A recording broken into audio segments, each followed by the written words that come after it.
Bonjour à tous, bienvenue à notre méditation quotidienne. Aujourd'hui, nous allons terminer cette première partie de nos méditations dans le livre du Deutéronome chapitre 18. On a médité jusqu'à présent du verset 9 jusqu'au verset 12. Aujourd'hui, nous allons regarder le verset 13 et à partir de demain, nous allons regarder ensuite la fin du chapitre, c'est-à-dire les versets 14 jusqu'au verset 22. Et là, ici, dans ces textes du Deutéronome, on a affaire à un peuple d'Israël qui a tourné pendant 40 ans dans le désert. Une génération est décédée dans le désert parce que les enfants d'Israël ont refusé de faire confiance à Dieu et ils ont craint les hommes plus que Dieu. Et donc, il y a seulement Caleb et Josué qui vont pouvoir entrer dans le pays promis avec la nouvelle génération. Et donc, le Deutéronome, c'est un livre où Moïse va répéter une deuxième fois sa loi à cette nouvelle génération qui ne la connaît pas encore. Et donc Dieu ici donne des instructions à son peuple et notamment Dieu explique à son peuple qu'il ne doit pas imiter les pratiques des peuples païens qui habitent dans le pays promis. Alors parfois, on voit les non-croyants agir d'une certaine manière, ça nous semble tellement extraordinaire et on peut peut-être être tenté et attiré par certaines pratiques, mais que ce qui fonde notre manière de vivre et nos valeurs, que ce soit la parole de Dieu, que nous puissions nous tourner vers Dieu résolument en tenant ses promesses et en s'appuyant sur sa parole. Maintenant, nous allons relire les versets 9 à 13 et nous allons méditer aujourd'hui le verset 13. Lorsque vous serez entrés dans le pays que l'Éternel votre Dieu vous donne, n'allez pas imiter les pratiques abominables des peuples qui y habitent actuellement. Qu'on ne trouve chez vous personne qui immole son fils ou sa fille par le feu, personne qui pratique la divination, qui recherche les présages, qui consulte les augures ou s'adonne à la magie, personne qui jette des sorts, consulte les spirites ou les devins ou interroge les morts, car le Seigneur a en abomination ceux qui se livrent à de telles pratiques, et c'est parce que les peuples qui habitent le pays où vous allez entrer s'y adonnent que l'Éternel votre Dieu va les déposséder en votre faveur. Quant à vous, soyez irréprochables envers l'Éternel votre Dieu.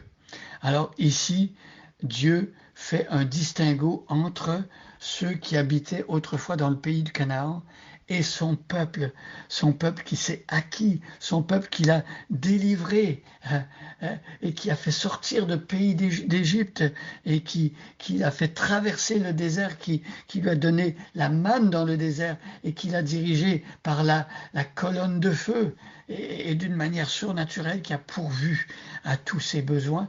Eh bien, Dieu fait un distinguo entre eux et ceux qui ont les valeurs du pays de Canaan, ceux qui ne connaissent pas Dieu. Aujourd'hui, mes amis, sachez que Dieu fait un distinguo entre ceux qui ont cru en Jésus et ceux qui n'ont pas cru. Dieu, bien sûr, veut que le plus grand nombre vienne à Jésus pour croire en lui, mais Dieu veut que ses enfants se distinguent par leur comportement, par leurs valeurs, et qu'ils fassent une différence dans le monde. Alors ici, nous regardons, quant à vous, soyez irréprochables.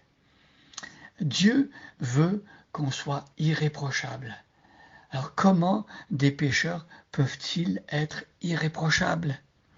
Eh bien, c'est en croyant en Jésus qui nous couvre de sa justice. C'est Jésus qui crée en nous un cœur nouveau, une pensée nouvelle, et c'est par la force qu'il nous donne par le Saint-Esprit que nous pouvons progresser vers cette vie qui plaît de plus en plus à Dieu. Être irréprochable, être sans reproche, c'est de vivre d'une manière qui correspond à ce que Dieu désire. Alors une personne irréprochable n'est pas parfaite, mais par exemple une personne irréprochable, lorsqu'elle se rend compte qu'elle a fait une erreur, qu'elle a péché, eh bien elle se reprend et elle se détourne de son péché, elle demande pardon à Dieu, et ça, c'est irréprochable aussi. Vous voyez, irréprochable, c'est pas de ne jamais pécher, mais c'est quand on a péché, de l'admettre et de se repentir de ses péchés. Ainsi, nous sommes irréprochables. Alors une personne qui agit très très bien et un jour elle fait le mal et lorsqu'on lui montre le mal que la personne a fait, si elle refuse de se repentir ou d'admettre ses fautes par orgueil, mais cette personne n'est pas irréprochable. Voyez, quant à vous, soyez irréprochables, c'est-à-dire à la lumière des passages qu'on a lus auparavant, ne touchez pas. Ne cédez pas à la tentation de pratiquer ces manières de fonctionner qui appartiennent au monde païen, de consulter des esprits ou de pratiquer l'occultisme.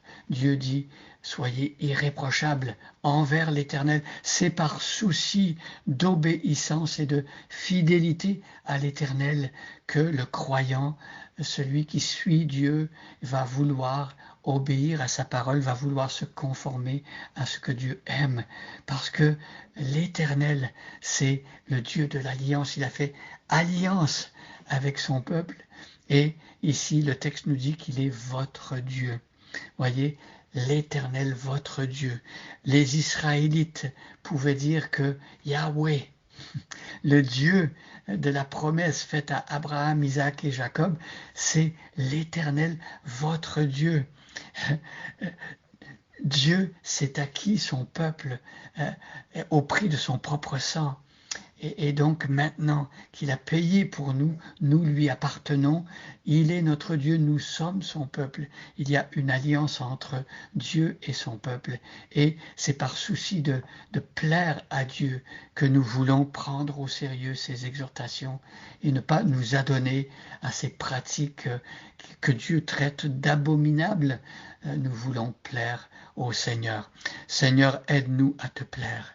Seigneur, forme dans nos cœurs un esprit qui a le désir de te faire plaisir, de marcher selon toi.